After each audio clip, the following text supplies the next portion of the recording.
10 acre பெருமை அல்ல, 1 ஏக்கர்ல 10 ஏக்கர் வருமானத்தை எடுக்கும். அப்ப ஒரு இடத்த கூட நம்ம வேஸ்ட் பண்ண கூடாது. 6 அடிக்கு 1 வாழை, 2 பாக்கு வைக்கிறோம். பாக்கு சின்ன பாக்கு வைக்காதுங்க, 2 வருஷம் வளர்ந்த பாக்கு வைங்க. வாழை சின்ன கிழங்க வைங்க. நடும்போது ஒண்ணுக்கு ஒண்ணு குழி எடுத்துருங்க. ஒண்ணுக்கு ஒண்ணு குழி எடுத்து மேல் பண்ணு போட்டு காஞ்ச குப்பைச்சாணி ஆட்டு புழுக்கைய போட்டு வாழை கட்டையை வைங்க. தாரை வெட்டி வித்தாச்சு. தண்டு என்ன செய்யறது? தண்டு உரமா மாறும். ஏன்னா வாழை தண்டு இருக்கா, அதுல பொட்டாசு இருக்கு. அந்த வாழை தண்டை வெட்டி தென்னை மரத்து உரமா மாத்தலாமா?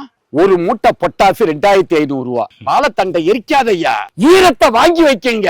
வாழையினுடைய நெல்லில் தான் பாக்கு இருக்கணும். தனியா நீங்க பாக்கு போட்டா கருகி போயிரும். அப்ப சூரிய ஒளி தரையில படாது.